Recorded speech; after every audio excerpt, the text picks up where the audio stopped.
உங்க உடம்பு சக்கரை நோயோட கட்டுப்பாட்டுக்கு போகணுமா இல்ல சக்கரை நோய் உங்க கண்ட்ரோலுக்கு வரணுமா? சுகருடைய ரிமோட் கண்ட்ரோல் இனி உங்க கையில. அனைத்து மருந்து கடைகளிலும் கிடைக்கும்.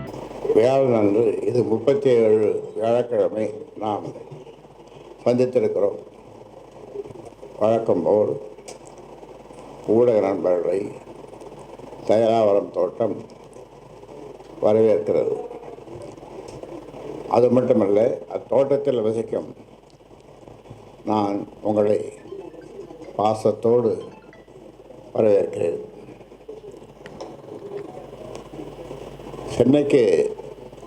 சென்னைக்கு போயிருந்தேன்.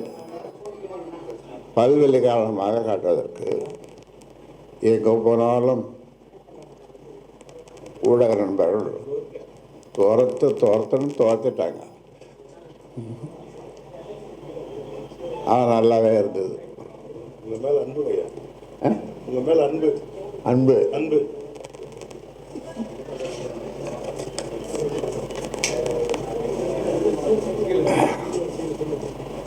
பாரதியார் இந்த சுதந்திரம் வாங்கிறதுக்காக பட்ட பாட்டை பற்றி அவருடைய கவிதைகளை எழுதுவார். என்ன எழுதுவார்னா, தண்ணீர் விட்டே வளர்த்தோம் சர்வேசா இப்பயிரை கண்ணீரால் காத்தோம்.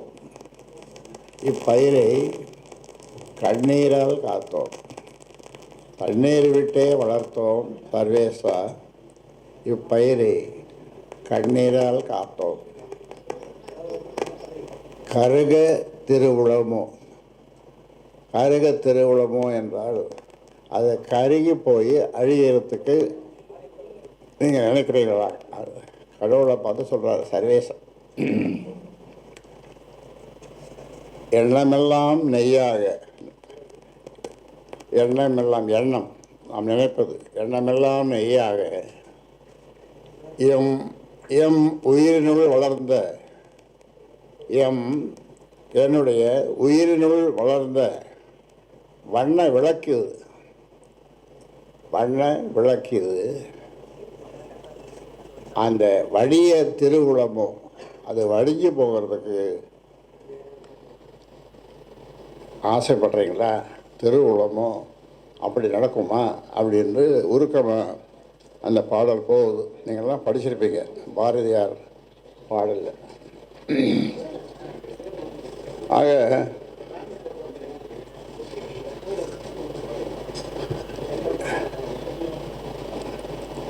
எனக்கும் செயல் தலைவருக்கும் போய்கொண்டிருக்கிற பிரச்சனைகள் முழுசும் உங்களுக்கு தெரிய வாய்ப்பில்லை.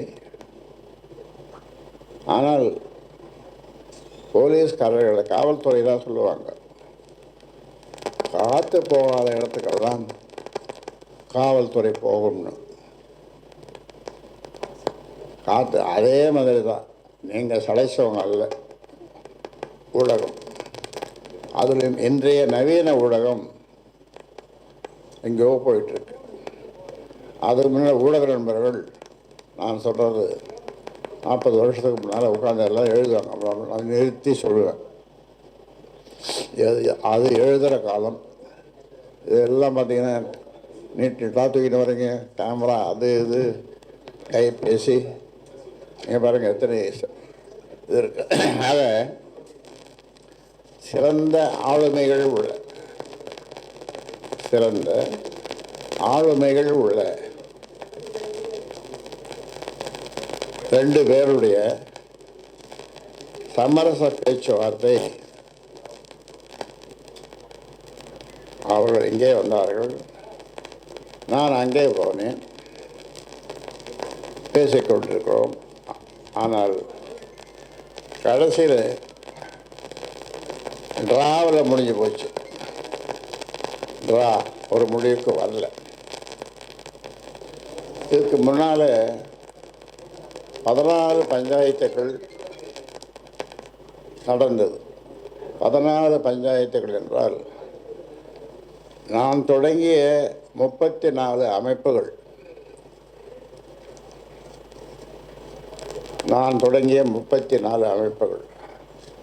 அந்த 34 அமைப்புகளிலே 1-2 பேரை 4 பேரை எனக்கு பஞ்சாயத்து பண்ண வந்தாங்க. அடடா,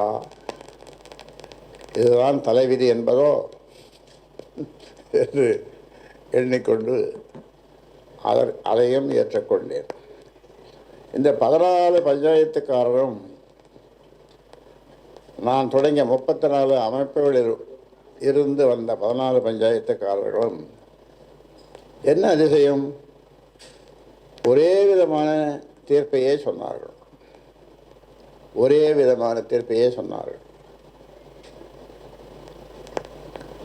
நீங்கள் கேட்கணும், என்ன தீர்ப்புன்னு கேளுங்க.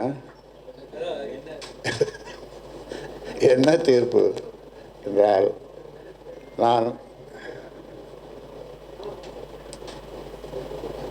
இங்கே இருந்து கொண்டு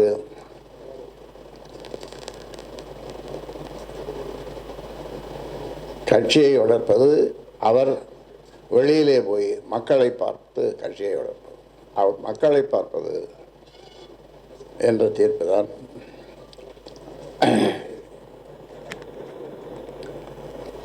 பதினாலு பஞ்சாயத்துகளோடு நான் சொன்னேன், அதுவும் ஒரு பஞ்சாயத்தாக ஆகியது. அதில் வந்த ஒருவர், சார் இது ஒன்றும் பஞ்சாயத்து அல்ல, நான் பஞ்சாயத்து பேசுகிற ஆளும் கிடையாது அப்படின்னார். உண்மை. ஏதோ யாருக்கு நேரம் சரி இல்லையோ, இப்போ பஞ்சாயத்து பண்ண வந்துட்டீங்க, எனக்கு பஞ்சாயத்து பண்ண வந்துட்டீங்க அப்படின்னு நன்றாகவே இருந்தது அவர்கள் சொன்னது. அந்த இருவர் யார் என்று உங்களுக்கு தெரியும், சொல்ல தேவையில்லை.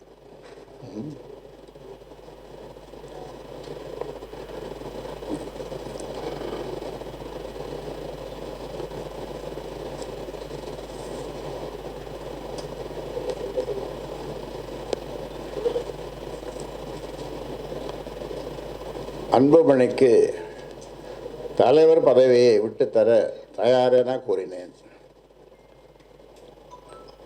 அதற்காக கௌரவ தலைவர், சமூக முன்னேற்ற சங்கத்தினுடைய தலைவர், இவர்கள் இருவரையும் நீங்கள் போய் நாளை காலை பார்த்து விட்டு வாருங்கள். நான் சொல்வது, இந்த மாநாட்டிற்கு முன்னாலே 15 நாட்களுக்கு முன்னாலே பார்த்து விட்டு வாருங்கள். நான் தலைவர் பதவி விட்டு கொடுக்க தயாராக இருக்கிறேன் என்று சொல்லி, நான் காலையில் உங்களை பார்க்க வருகிறோம் என்று அவர்கள் சொன்னார்கள். ஆனால் அதெல்லாம் வர வேணாம், ஃபோன்லேயே சொல்லுவோம். ஃபோனில் சொல்கிறது அவ்வளோ சிறப்பாக இருக்காது. ஃபோனில் சொல்கிறது நாங்கள் வந்துடுறோமேனு சொன்னோம். ஆஹா, முடியாது, ஐயா எழுதியே கொடுக்குறேன்னு சொல்கிறார். இந்த பஞ்சாயத்து மேடை, இது பஞ்சாயத்து என்ற மாநாட்டு மேடையிலே எழுதியே கொடுக்குறார், கையெழுத்து போட்டு. ஆஹா, அவரை நம்ப முடியாது. ஆக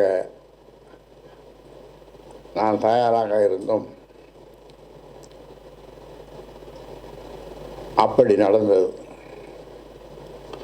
அப்புறம்தான் எனக்கு என்னுள் இருக்கின்ற இயற்கையான கோபம் கொஞ்சம் பொங்கி எழுந்து, நீயா நானா பார்த்துடுவோம் அப்படி என்று அந்த முடிவுக்கு வந்து இப்பொழுது உங்களை சந்தித்து கொண்டிருக்கிறோம்.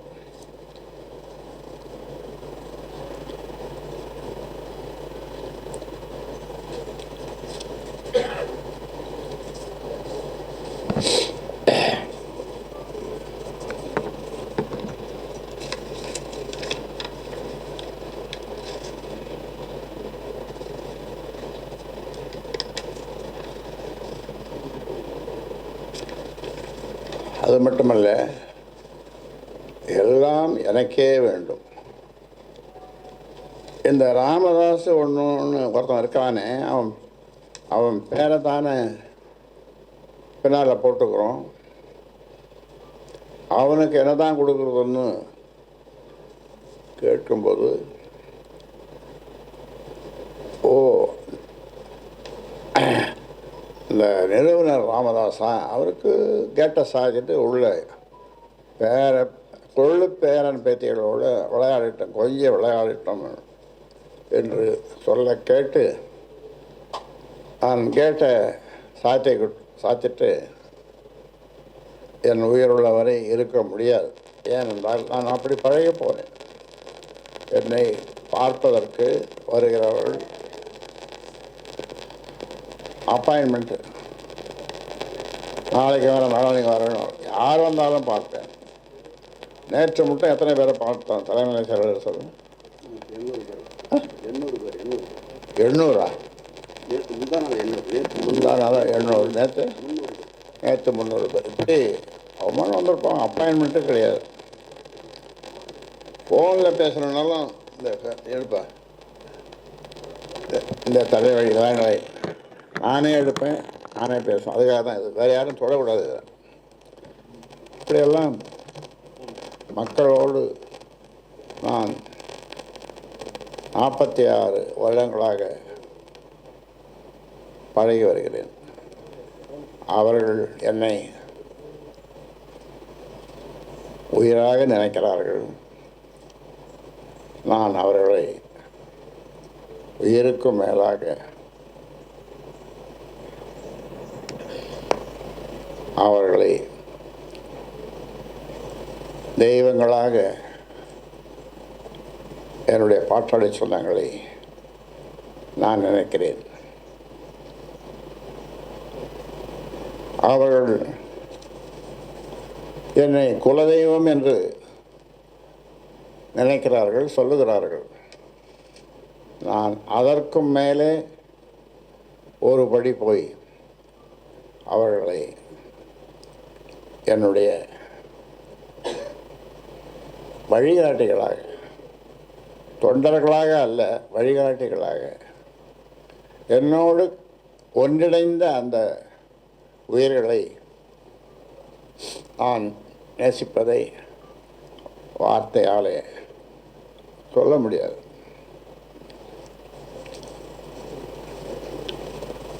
நாற்பத்தி 6 ஆண்டுகள் உழைத்து உருவாக்கி கட்டி காத்த கட்சியில் இன்னும் ஓரிரு ஆண்டுகள் தலைமையேற்க, இன்னும் ஓரிரு ஆண்டுகள் தலைமையேற்க எனக்கு உரிமை இல்லையா? எனக்கு உரிமை இல்லையா என்று கேட்பதே எனக்கு அவமானமாக இருக்கிறது.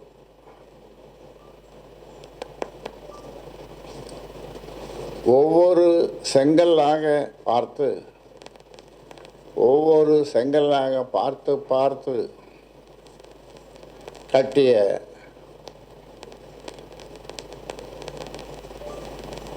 கட்சி என்ற மாளிகையில், பாட்டாளி மக்கள் கட்சி என்ற மாளிகையில் நான்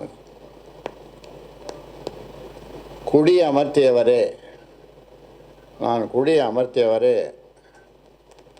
என்னை கழுத்தை பிடித்து வெளியே தள்ளுகின்ற அளவிற்கு அவருடைய செயல்பாடுகள் இருந்தன. மாவட்ட செயலாளர்கள் வருகையை அடுத்து நிறுத்தி என்னை பார்க்கக்கூடாது என்று அவரே ஒவ்வொருவருக்கும் செல்பேசியிலே பேசி என்னை மானபங்கம் செய்துவிட்டார்.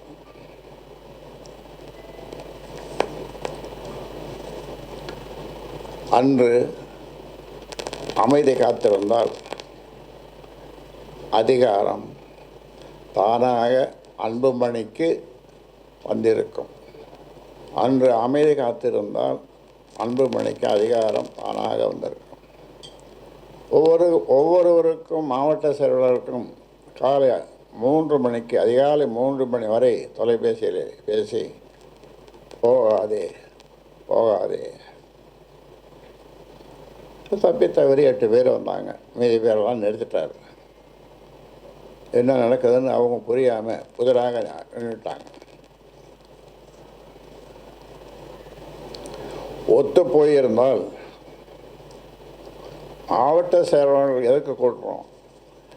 ஒரு பொய்யான தகவலை சொல்லி என்னை அடிப்படை உறுப்பிலிருந்து எடுக்கப் போகிறார், அதுக்கு உனக்கு சம்மதமா, அதனால் நீ போவாதே என்று மாவட்ட செயலர் அடிப்படை உறுப்பிலிருந்து அவரை எடுக்க வேண்டிய அவசியம் என்ன? ஒரு மூடன் செய்வானா, ஒரு முட்டாள் செய்வானா, ஒரு முண்டம் செய்வானா, ஒரு மூர்க்கன் செய்வானா இந்த வேலையை?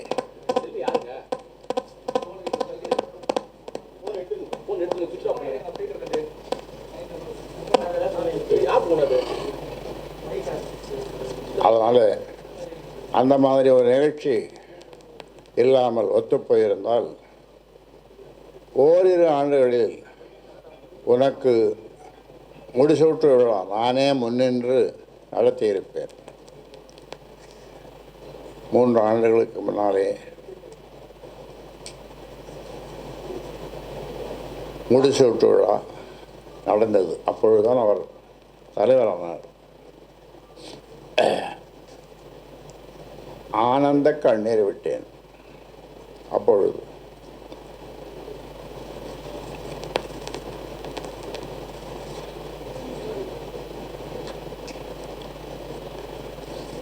தீர்வு காண்பதற்கு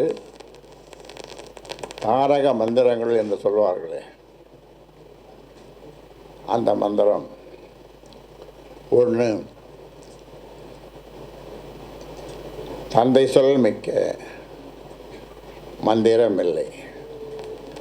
இதை என்னுடைய அருமை நண்பர் பழகருப்பையா அருமையாக 2 பேட்டிகளிலே சொல்லியிருந்தார். உங்கள் மூலமாக எனக்கு தெரிந்தது. அவரோடும் நான் தொலைபேசியிலே பேசினேன். தந்தை சொல் மிக்க மந்திரமில்லை. இது தெரியாமல் எவனோ அந்த மாதிரி சொல்லிட்டான் அந்த காலத்தில். இந்த காலத்துக்கு அது பொருந்தாது.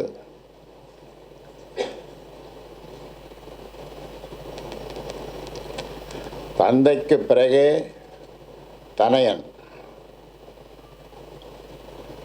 ஐயாவுக்கு பிறகே அன்புமணி. இது இப்பொழுது எல்லோரும் சொல்லுகின்ற வார்த்தை. குருவுக்கு மிஞ்சிய சீடன் இருக்கலாம், குருவுக்கு மிஞ்சிய சீடன் இருக்கலாம், ஆனால் தந்தைக்கு மிஞ்சிய தனையன் கூடாது. இதுவே நீதி, நேர்மை, தர்மமாகும். இதுவே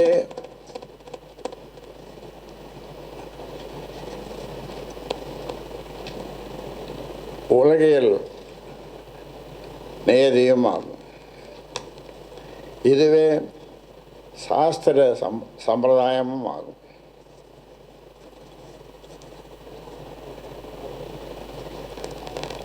எனது மனக்குமரல்கள்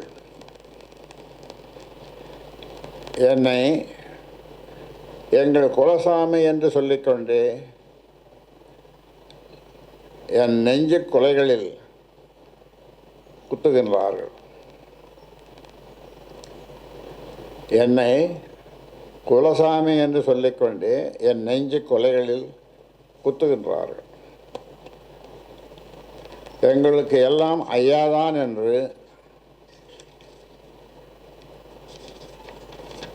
சொல்லிக்கொண்டே என்னை அதள பாதாளத்தில் தள்ள நினைக்கிறார்கள்.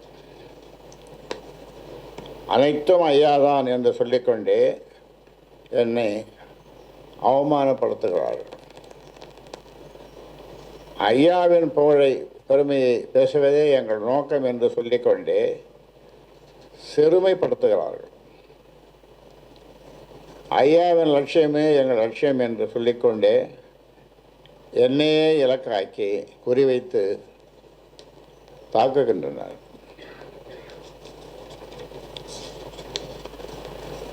இதையெல்லாம் நான் உருவாக்கிய சமூக ஊடக பிரிவும் வலைத்தளங்களின் மூலம் எனக்கு எதிராக செய்கின்றனர். என் கைவிரல் கொண்டே என் கண்ணை குத்திக்கொண்டேன். என் கைவிரல் கொண்டே என் கண்ணை நான் குத்திக்கொண்டேன். உயிருள்ள என்னை எல்லா வகையிலும் உதாசீனம் செய்துவிட்டு என் உருவப்படத்தை மட்டும் வைத்து உற்சவம் செய்கின்றனர். என் உயிருள்ள என்னை எல்லா வகையிலும் உதாசீனம் செய்துவிட்டு என் உருவப்படத்தை மட்டும் வைத்து உற்சவம் செய்கின்றனர். என்னை நடைப்பணமாக்கி என் பெயரில் நாடு முழுவதும் நடைபயணம் செய்யப் போகிறார்களாம்.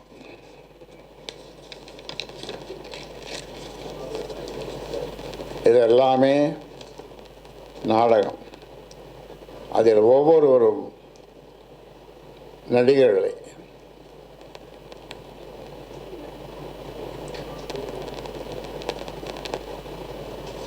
அதாவது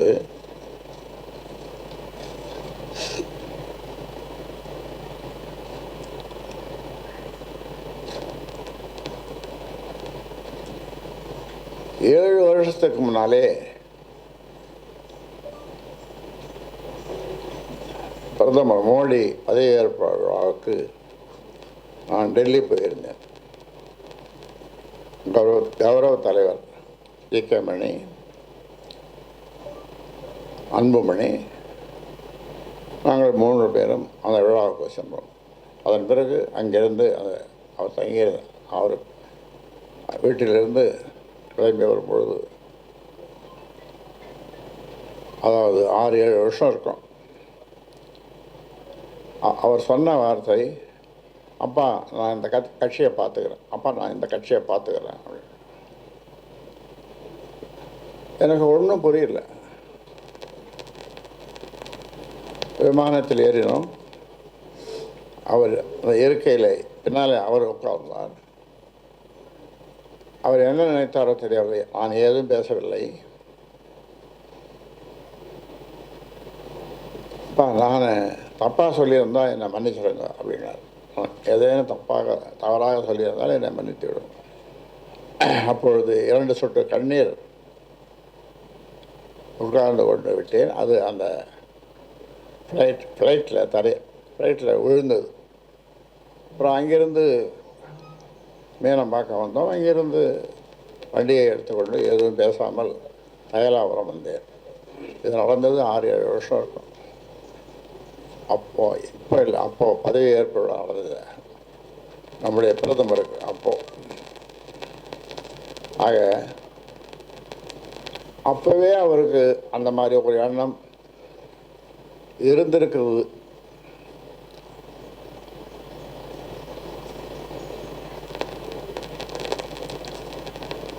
அதன் பிறகு அவர் எப்படி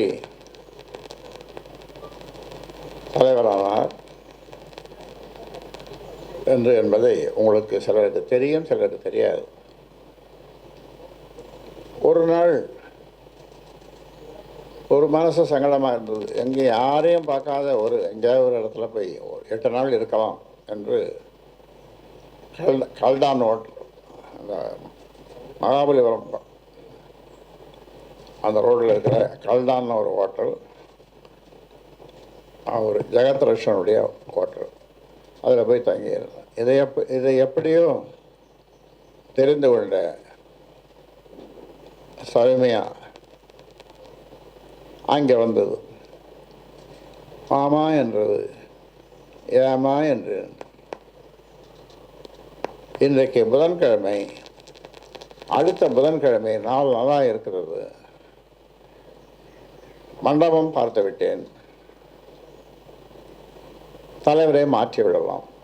அவர் ஓய்வறியாக உழைப்பாளி தியாகச்சம்பல் ஈக்கிரமணியை மாற்றி விடலாம் என்றது. நான் ஏதும் சொல்லாமல் அவரை வரவழைக்கிறேன், அவரிடம் கேட்கிறேன், சொல்லுகிறேன் என்றேன். அவரும் வந்தார். அவரிடம் சொன்னேன். அவர் சொன்னார், நான் தயார், ஆனால் என்னுடைய மைத்துனர், என்னுடைய தம்பி, அவர் இருவரும் அவர்கள் ஜோசியத்தில் நம்பிக்கை உண்டு அவர்களுக்கு. எனக்கு அந்த நம்பிக்கை இல்லை. அவர்கள் இருவரும் எதை செய்தாலும் 1.5 மாதம் பொறுத்து, 45 நாள் பொறுத்து செய்யுங்கள் என்று சொன்னார்கள். நான் சொன்னேன், சரி சுவாமியாக வந்ததும் அவர்கிட்ட சொல்லிடுறேன் அப்படின்னு. அவன் வரவழைச்சு சொன்னேன். சரி மாமா என்று சொன்னது. அந்த 1.5 மாதத்துக்கு பிறகு அந்த நாளும் வந்தது. முடிசூட்டு விழா நடந்தது. அப்பொழுது ஆரத்தழுவி அவரை தேர்ந்தெடுத்தோம். ஆரத்தழுவி ஆனந்த கண்ணீர் வடித்தோம்.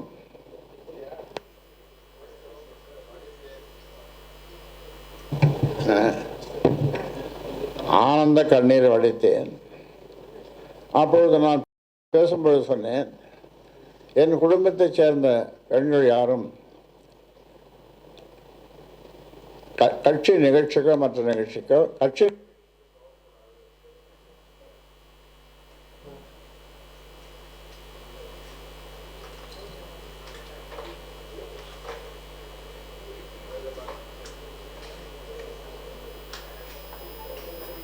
சேர்ந்த பெண்கள் அரசியலில் வேண்டாம், அவங்க அரசியலில் ஈடுபடக்கூடாது என்று சொன்னேன். ஆனால் இப்போது நடப்பதெல்லாம் உங்களுக்கு தெரியும்.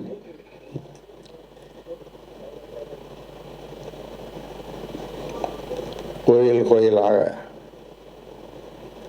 இதுவரைக்கும் 1000 கோயில்கள் போயிருப்பேன். அது அவருடைய உரிமை. அதில் நான் அதை பற்றி எதுவும் சொல்லவில்லை. ஆனால் என்ன வேண்டுதல் என்று எனக்கு தெரியவில்லை. என்னுடைய ஜோசியத்தை ஆத்தூரில் இருக்கிற ஒரு ஜோசியரிடம் திடீரென்று 2 பெண்கள் போய் பார்த்தார்கள். அந்த ஜோசியர் சொன்னான், அந்த ஜோசியரை பார்ப்பதற்கு ஏற்பாடு செய்த இப்பொழுது மாவட்ட செயலராக போட்டிருக்கேன். அவன் சொன்னான், இந்த மாதிரி ஜோசியம் 7 தலைமுறையில் இருக்க நான் பார்த்ததில்லை. 7 தலைமுறை இவர். அப்படிப்பட்ட ஜோசியம் அவர். இவர் குடும்பத்தைச் சேர்ந்த எல்லோரும் பேரன் பேத்திகள் யாருக்கும் எந்த தோஷமும் எப்பொழுதும் வராது என்று சொன்னார். அதாவது எங்கள் அப்பா இருக்கும்போது அவரு ஜோசியத்தில் நம்பிக்கை உண்டு. எல்லா ஜோசியமும் வைப்பார். எனக்கு அந்த ஜோசியத்தில் நம்பிக்கை கிடையாது. எதுக்கு இது சொல்கிறோன்னா, அப்பொழுது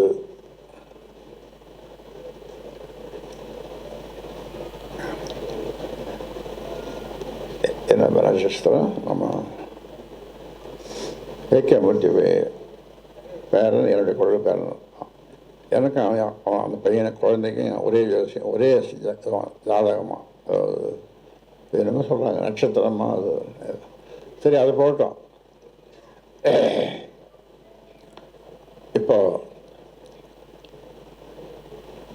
அவெல்லாம் நீங்கள் துடிச்சிட்ருக்கீங்க. சரி, என்ன கேள்வி கேட்டு இவரை மடக்கலாம். இப்போது நீங்கள் கேள்வி கேளுங்க. நீயா நானா அப்படின்ற நிலைக்கு இந்த பிரச்சனை போய்விட்டது அப்படின்னு நீங்க சொன்னீங்க. அப்போ இதற்கு ஒரு தீர்வே கிடையாது. பேச்சுவார்த்தை மூலமாக தீர்வு காண முயற்சி செய்தது, இது எல்லாமே தோல்வியில் முடிந்திருக்கிறதா? நான் அப்படித்தான் நினைக்கிறேன். ஏனென்றால் இருவர் வந்தார்கள், அவர்களெல்லாம் பெரிய ஜாம்பவான்கள், பெருமைக்குரியவர்கள். அவர்கள் எனக்கு அவரிடம் பேசியிருக்கிறார்கள். ஆனால் ஒரு நல்ல பதில் வரவில்லை. இந்த தலைவர் பதவி வேணும்னு சொல்கிறார். நான் சொன்னேன், அந்த தேர்தலில் முடிஞ்ச பிறகு அவர் தான் எல்லாம் பார்த்துக்க போகிறாரு. எனக்கு இது அரசியல் என்பது வாரிசு கிடையாது பொதுவாக. இல்லையா? நான் உங்ககிட்ட எவ்வளோ கொடுத்துட்டு போவேன். அவர்கிட்ட எனக்கு இல்லையான்னு கேட்கக்கூடாது. வாங்கிறது ரெடியாக இருப்பார். வாங்கம்மா, அவர் வேணான்ட்டாருங்க. உங்களுக்கு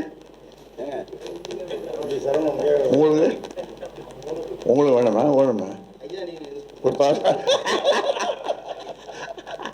ஐயா என்ன செய்தாலும் கொடுத்தார். தலைவர் பதவி தான், வேற ஒன்றும் இல்லை. அப்புறம் கேள்வி. அன்புமணி ஐயா வந்து உங்க பேச்சை கட்டுப்படுத்தி இருந்தாங்க. தற்போது உங்க பேச்சை கட்டுப்படுத்தாம மோதல் போக்கு வந்து நிலவி வருகிறது. இதற்கு பாஜக பின்புலம் இருக்குன்னு நினைக்கிறீங்களா? பாஜக அதெல்லாம் யாரும் பின்புலம் இல்லை. இன்னொன்று, யார் சொன்னாலும் அவர் கேட்க மாட்டார். அதாவது இங்கே இருக்கிற எல்லாரும் சேர்ந்து முயலுக்கு எத்தனை காலம் கேட்டால் என்ன சொல்லுவீங்க? சொல்லுங்க. இல்லை 4 கால். ஆனால் அவர் 3 கால் தான் சொல்லுவார். அந்த 3 கால் அப்படின்னு சொல்கிறத நிறுத்தி 4 தான் சொன்னோன்னா பிரச்சனையே முடிஞ்சு போச்சு. பிரச்சனையே முடிஞ்சு போச்சு. இவ்வளவு ஆண்டு காலமா நீங்க நிறுவனரா தான் இந்த தேர்தலை சந்திச்சீங்க. இந்த முறை தலைவரா இருந்து தேர்தலை சந்திக்கணுங்கிற நினைக்கிறதுக்கு என்ன காரணம்? தலைவர் அதாவது இந்த கட்சியை சரியாக வழி நடத்தலை, பண்ணலை அப்படின்றதுக்கா இப்போ ஒரு 40 தொகுதி 50 தொகுதி எடுத்து வேலை செய்தோம். ஆனால் அதை போய் அதுக்கு கொஞ்சம் கூட அவர் ஒத்துழைப்பை கொடுக்கல. அதனால் நாம் கொஞ்சம் வலுவாக இருந்தால் தான், ஒரு 50-60 தொகுதியில் வலுவாக இருந்தால் தான் கூட்டணி பேசுகிறதுக்கும் நம்மக்கிட்ட வருவாங்க. நாமும் வெற்றி பெறலாம், கூட்டணி கட்சியும் பெரிய கட்சியாக இருக்கிறவங்க அவங்களும் வெற்றி பெறலாம். அதற்கு அவர் உழைப்பதற்கு தயாராக இல்லை. என்னிடம் இவர் தருமபுரியில் நிற்கப் போகிறார் என்று பல காலம் தொடர்ந்து சொல்லி வந்து அங்கே தான் நின்னார். கடைசியில் இங்கே வந்தபோது நான் கேட்டேன் அந்த தேர்தல் நேரத்தில், தருமபுரியில் யார் நிற்கிறது? நான்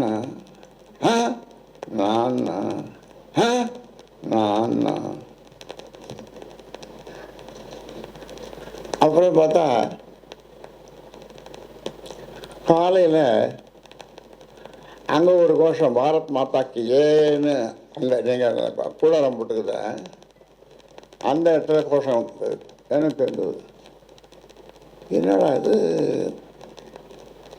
அப்புறம் விருந்துக்கு ஒருத்தரை கூப்பிட்ருக்காங்க. அவரெல்லாம் 64 வகையான பதார்த்தங்கள் அது எல்லாம் போட்டு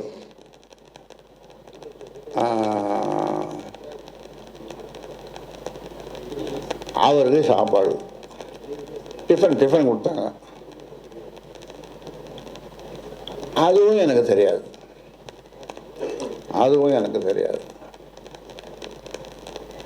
அப்பொழுது அவர் அந்த கட்சியினுடைய தலைவராக இருந்தார். இப்பொழுது இருக்காரா? இல்லை, இப்பொழுது இல்லை. அதன் பிறகு என்ன ஆச்சுன்னா, நான் நிற்கலை, சுயமையாக தான் நிற்கிதுன்னு சொன்னார். நாங்கள் பொதுக்குழுவில் சொன்ன மாதிரி நம் குடும்பத்தை சேர்ந்த பெண்கள் இந்த மாதிரி வேண்டாம் அப்படின்னு சொன்னதுக்கு எதிர்மாறாக நிற்கக்கூடாதுன்னு அப்படின்னு நான் சொன்னேன். அதன் பிறகு தருமபுரிக்கு வேட்பாளரையும் அறிவிச்சிட்டோம். அரசாங்கம்னு ஒரு பையன், அது ஊடகங்கள்லாம் வந்துடுது, அவர் தான் வேட்பாளர் அப்படின்னு. அப்புறம் என்னுடைய சின்ன மகளை பெரிய பேரன் எல்லாம் சேர்ந்து என்கிட்ட கெஞ்சினா போதுமா, கூத்தாடி வாதாடி எல்லாம் பண்ணி, சரி இவ்வளோ நேரம் கூத்தாடுறீங்க, வாதாடுறீங்க, பேசுகிறீங்க, சரி போய் நிற்கட்டு நின்று தான் போட்டோம் அப்படின்னு சொல்லிட்டேன். அவன் போய் எங்கே அந்த மூலையில் இருக்கிற ரூமில் அன்புமணிக்கிட்ட சொல்ல, அப்பா மாற்றிக்க மாட்டார், அவர் உறுதியாக நிற்பார், நம்ப முடியாது அப்படின்னு. அப்புறம் என்ன சொன்னேன், உண்மையாக தான் சொல்கிறேன் அப்படின்னு. அப்புறம் சௌமியா வந்தது. அப்புறம் நான் சொன்னேன் அந்த விருந்து.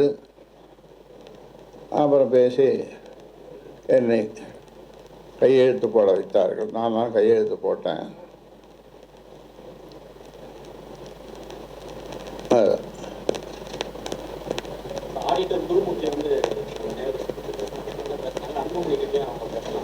பேசுகிறாங்க, அங்கேயும் பேசினார்கள், இங்கேயும் பேசினார்கள். இங்கே பேசிவிட்டு என்னை சென்னைக்கு வர சொன்னார்கள். சென்னையில் இருவரையும் சந்தித்து பேசினேன். என்னங்க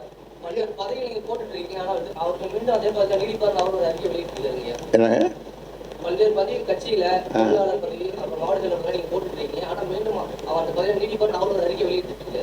ஆமாம்மா, எங்கள் பொதுச் செயலர் எங்கே இருக்காருன்னு உங்களுக்கு தான் தெரியும், ஊடகங்களுக்கு தெரியும். அவரை தேடிக்கொண்டே இருக்கிறோம். அவர் வெளியில் இருக்கிறாராம், எங்கே தரையில் இருக்கிறாரா, எங்கள் 7 ஸ்டார் ஹோட்டல் 5 ஸ்டார் ஹோட்டலில் இருக்கிறாரா, அப்படி எப்படி ஃபாரின் சரக்கோடு இருக்கிறாரா, இல்லை தண்ணீர் குடித்து கொண்டு சாதாரண தண்ணீர் குடித்து கொண்டு இருக்கிறாரா என்பது தெரியவில்லை. உங்கள் மூலமாக நான் தெரிந்து கொள்ள ஆசைப்படுகிறேன். 46 ஆண்டுகள் நீ கடுமையாக உழைத்து பாமக என்ற ஒரு கட்டமைப்பை பொதுச் செயலரை பற்றி உங்களுக்கு தெரியுமா? தெரிஞ்ச சொல்லுங்கள்.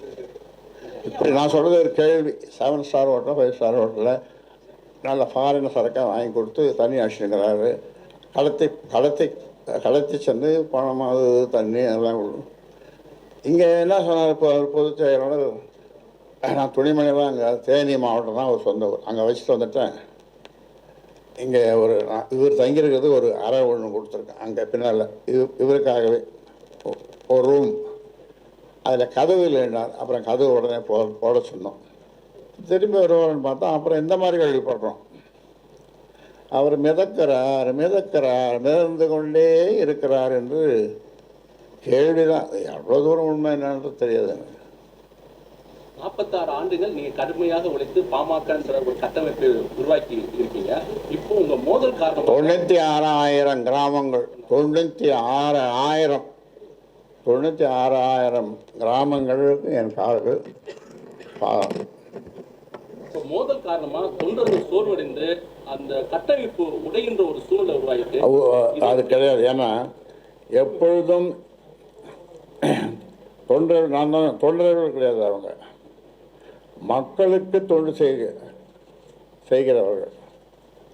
மக்களுக்கு தொண்டு செய்கிற அவர்கள் மக்கள் தீர்ப்பே மகேசன் தீர்ப்பு என்று சொல்கிறேன். மக்களுக்கு தொண்டு செய்கிறவர்கள் அவர்களை போய் என்னுடைய தொண்டர்கள் என்று சொல்ல முடியாது. அவர்கள் நான் முதல்ல சொன்ன மாதிரி அவர்களெல்லாம் வழங்கப்பட வேண்டிய ஒரு தெய்வங்கள்.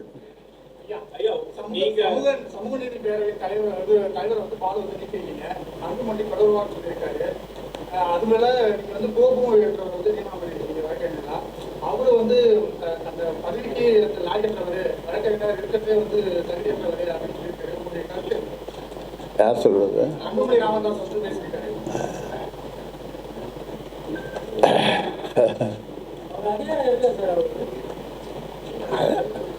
வழக்கறிஞர் சமூக நீதி பேரவை மாற்றி போட்டிருக்கோம், அவ்வளோதான்.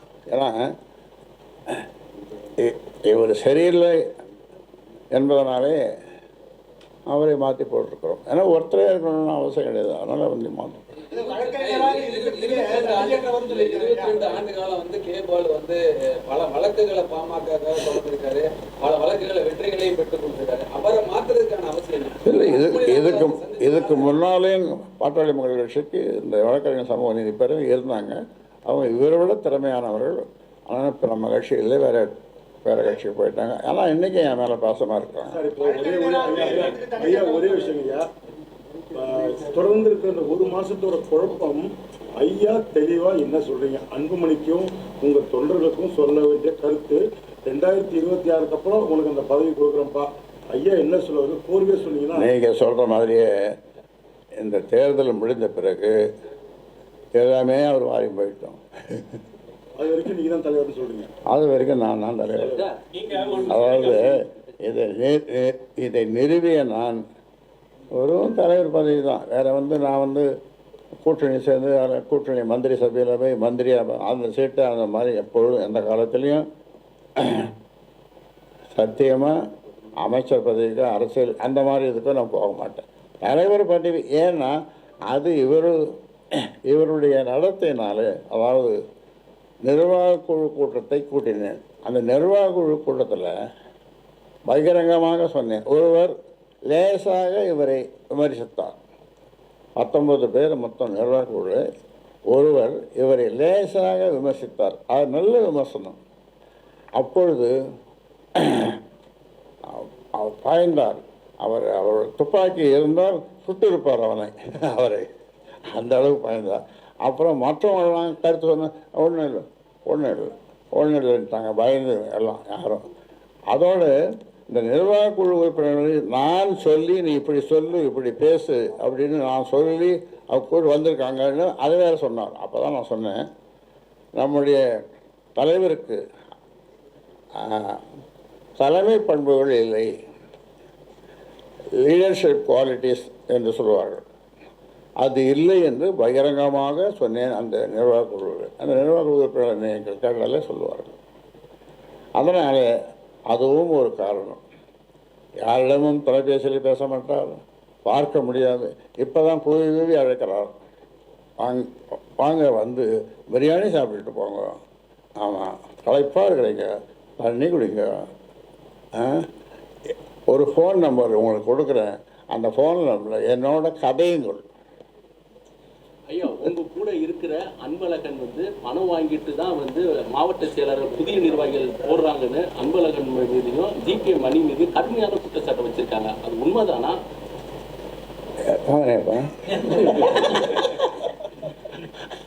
பக்கத்தில் கலக்குறேன். அவர் பணம் வாங்கிட்டு அன்பழகன் பணம் வாங்கிட்டு இந்த நாட்டிலே இல்லை, சுற்றி நேர்கள். இன்றைக்கு மலையா நான் அவளை சிங்கப்பூர் அப்புறம் அமெரிக்கா இது போயினே இருக்காருன்னு சொன்னாங்க. அப்புறம் மொத்தம் நிற்கிறாரு, இங்கே இருக்காரு. அவர் தான் நீங்கள் கேட்கணும். அதாவது இனி அன்புமணி ராமதாஸுடன் பேச்சுவார்த்தை இருக்குமா இருக்காதா, எந்த பதில் அவர்கிட்ட? அதாவது ஒரே தீர்வு தம்பி, நான் செயல் தலைவராக இரு என்று என்னுடைய அப்பா சொன்னார். அது மந்திர சொல்லு, தந்தை சொல் மிக்க மந்திரமில்லை என்று சொல்வார்கள். அது மந்திர சொல்லு. செயல் தலைவராக இருந்து செயல்படுவேன், இல்லை என்று அதுவும் வேண்டாம் என்று அப்பா சொன்னால் சாதாரண தொடராக இருந்த அவர் காட்டுகின்ற வழியிலே செல்வேன். அதாவது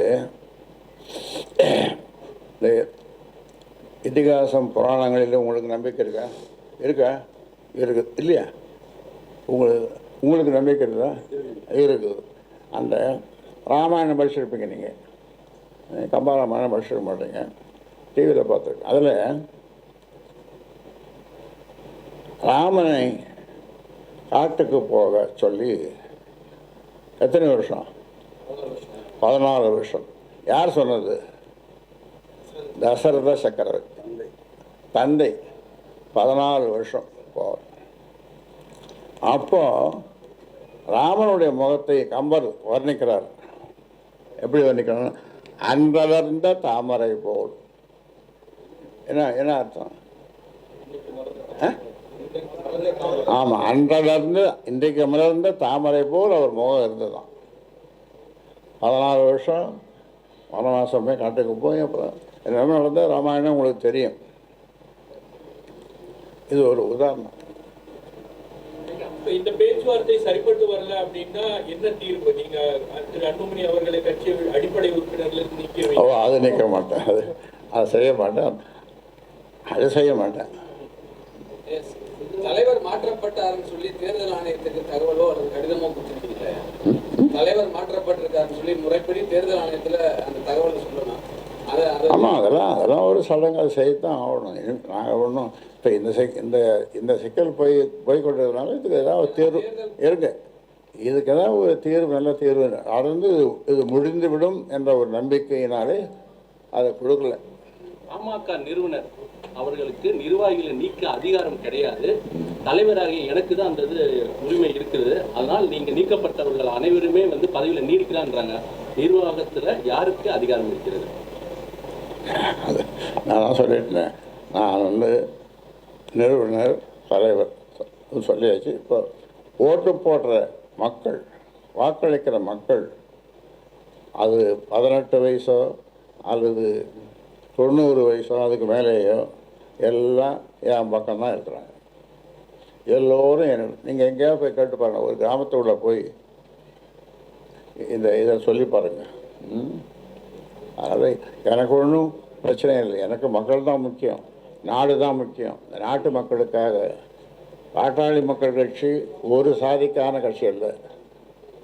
தமிழ்நாட்டில் இருக்கிற 324 சாதிக்கு 324 சாதிகள் சமநிலையோடு இருக்க வேண்டும், சமூக நீதி பெற வேண்டும், கல்வி பெற வேண்டும், பொருளாதாரத்தில் சிறந்து விளங்க வேண்டும் என்று அந்த மக்களுக்காக 324 சமூக மக்களுக்காக பாடுபட்டு வருகிறவன் இந்த நாடுதான்.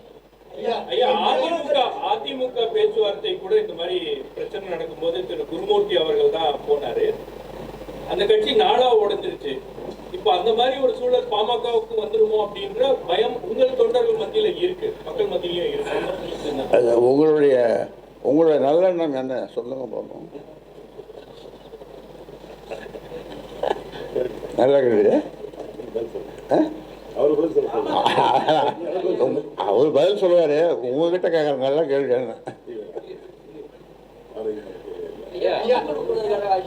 10.5% சம்பந்தமாக அன்புமணி ராமதாஸ் கிட்ட வந்து நீங்க தொலைபேசியில் பேசிருக்கீங்க. அப்பொழுது அடுத்ததாக அவர் பேசியிருக்காரு. இது உங்களுடைய கருத்து?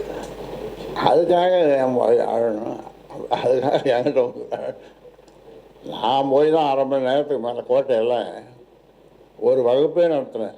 நம்முடைய தமிழக முதல்வர் எதிர மற்ற ஒரு 6-7 அமைச்சர்கள், ஒரு 10 செக்ரட்டரிஸ், செயலாளர்கள் எல்லாம் உட்கார்ந்து இருக்க நான் ஒரு வகுப்பே நடத்தினேன்.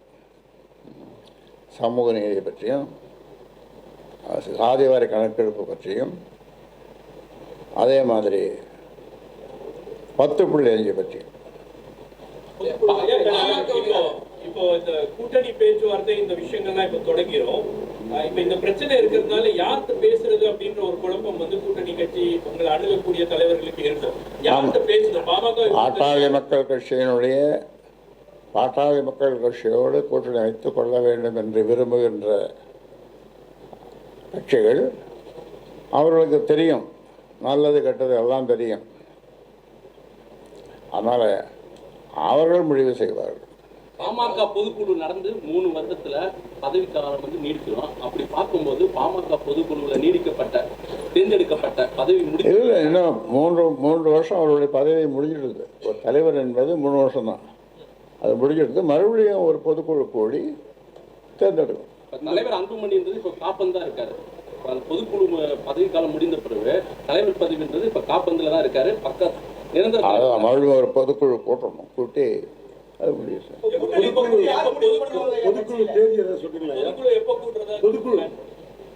பொதுக்குழு நிறுவனர் அவர் எப்போ நினைக்கிறாரோ அவர் கூட்டுவார். நீங்கள் எந்த தொலைக்காட்சி? பாட்டாளி மக்கள் கட்சி 2026 தேர்தல் நோக்கி செல்கிறதா இல்லை யாருக்கு அதிகாரம் நோக்கி செல்கிறது? தேர்தல் நோக்கி போகுது. மற்ற கட்சியெல்லாம், முக்கியமான கட்சியெல்லாம் கூட்டணி எல்லாம் பேசின்னு இருக்காங்க, சீட்டு ஷேரிங் பற்றிலாம் பேசின்னு இருக்காங்க. ஐயா, நம்ம கட்சியில் இப்போ யாரும் முடிவு பண்ணுறது கூட்டணி குறித்து? நான் தான் முடிவு பண்ணணும். அதாவது அந்த காலத்தில்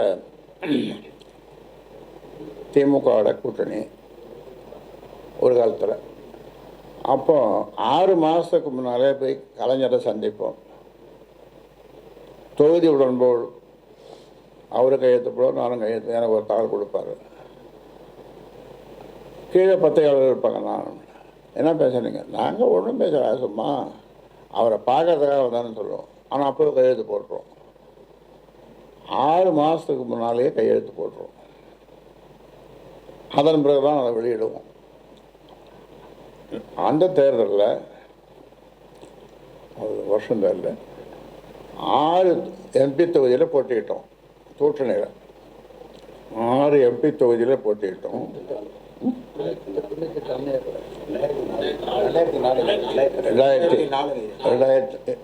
2004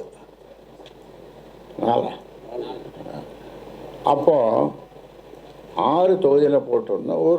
ஒருவர் வாய்ஸ்லாம் வேற கொடுத்தாரு. 6 தொகுதியும் ஒரு ராஜ்யசபா எம்பியும் ஜெயிச்சிட்டோம்.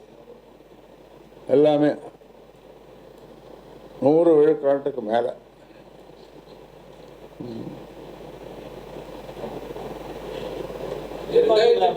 ஐயா 2016 வந்து மாற்றம் முன்னேற்றம் அன்புமணின்னு களம் காண்பீங்க.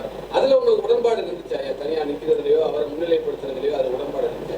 சரி, உடன்பாடு இல்லாமல் இப்படி ஒரு பெரிய மாநாட்டை நடத்தி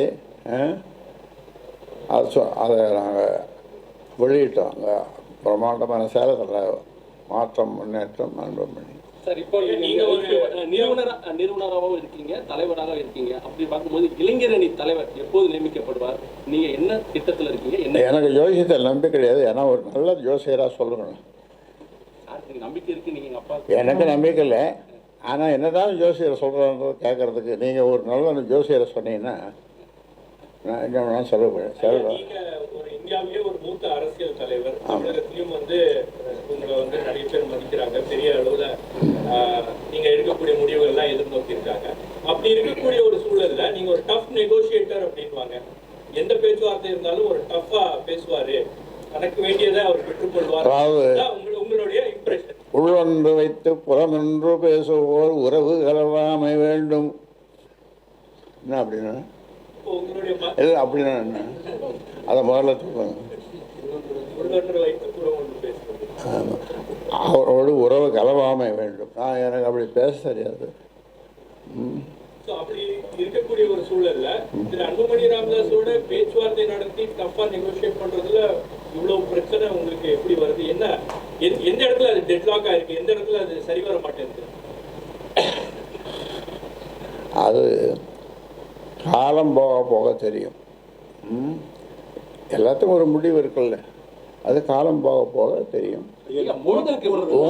உங்களுக்கு தெரியாம நடக்குமா? அது இந்த பொறுப்பு கொடுக்குறீங்க, தொடர்ந்து புதிய பொறுப்பாளர்கள் நியமனம் செஞ்சு வரீங்க. அதே மாதிரி அன்புமணி அவர்களும் அங்கே ஒரு பொறுப்பை நியமிக்கிறாரு.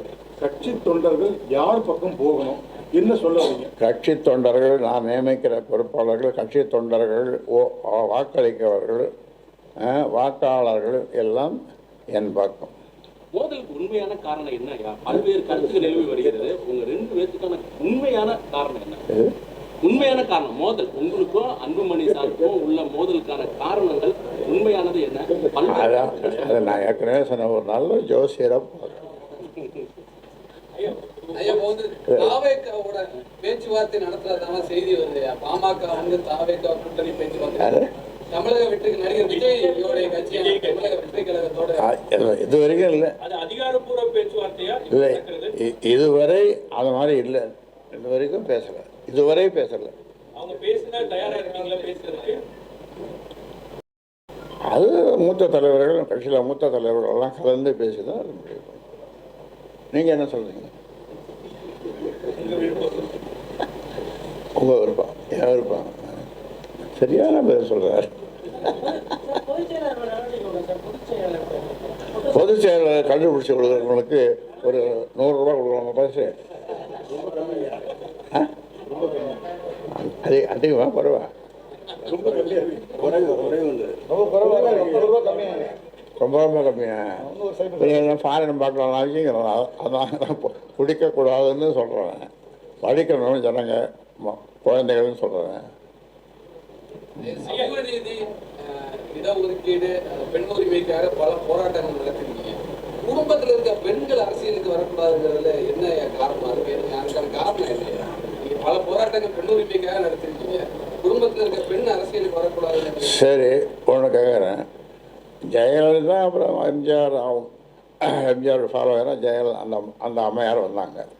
அதை தவிர இப்போ இருக்கிறவங்க இப்போ இருக்கிற கட்சி மற்றவங்க யாருன்னா பெண்கள் அவங்க குடும்பத்தை சேர்ந்து வர்றாங்களா? யாராவது வந்தாங்க? இப்போ விஜயகாந்த் கூட அவர் மறைஞ்ச பிறகு தான் அந்த அம்மையார் வந்திருக்காங்க. இப்போது விஜயகாந்த் இருக்கிற வரைக்கும் அவர் தான் தலைவர் எல்லாமே. நீங்க 96,000 வில்லேஜஸ் தான் போய் பார்த்தீங்க அப்படின்றீங்க. கட்சியை 96,000 கட்டமைக்கிறோம். மீண்டும் கன்னியாகுமரியிலேருந்து நம்ம வடக்கு கும்மிடிப்பட்டியிலிருந்து குமரிமுனை வரை, இந்த பக்கம் வடக்க கிழக்க மேற்க எல்லா இடங்கள்லையும் போகணும். நீங்கள் எந்த ஊர் போனாலும் பரிசாத்தமாக போய் கேளுங்க. ஐயா வந்தாராங்க, அவங்க பாருங்க, அவர் நட்டதை கல்வெட்டு தான் பாருங்க. அவர் பேர் எங்கள் வீட்டில் குழு குடிச்சாரு, எங்கள் வீட்டில் பாதிஞ்சோறு சாப்பிட்டாரு அப்படின்னு எந்த ஊருக்கு கேட்டாலும் இப்போ சொல்லுவாங்க. இருக்கு. அதான் சொன்னேன், என்னால் நடக்க முடியாமல் கோலூன்றி, காந்தி மாதிரி அவரோட ஒப்பிடக்கூடாது, காந்தி மாதிரி ஒரு கோலூன்றி அந்த மாதிரியான ஒரு நேரம் வந்தாலும் இந்த ஊமை ஜனங்களுக்காக, தமிழ்நாட்டு மக்களுக்காக நான் பாடுபடுவேன் என்று சொல்லியிருக்கேன். கடந்த 2 நாளாக மன உளைச்சல் இருக்குன்னு சொல்லி நம்ம கௌரவ தலைவர் ஜி.கே. மணி சார் சொல்லி வந்தாங்க. இப்போ 2 நாளாக வரல, உங்கள்கிட்ட எதுவும் பேசினாங்களா? அவர் மன உளைச்சல் காரணமாக நான் தான் டாக்டர்கிட்ட போய் பார்க்க சொல்லியிருக்கேன். நேற்று 2-3 நாளாக அவர் செக்கப் பண்ணிட்டுருக்கார். நுரையீரல், இருதயம், இது எல்லாத்தையும் நல்லா கம்ப்ளீட்டாக செக்கப் பண்ணிட்டு வாங்கன்னு அவர் என்ன காலையில் கூட பேசினேன்.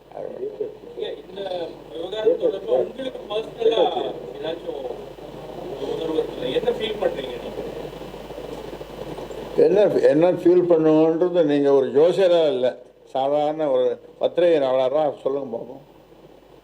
சும்மா நீங்கள் சொல்லுங்கன்னா என்ன மறுபடியும் என்னையே கேள்வி கேட்குறீங்க.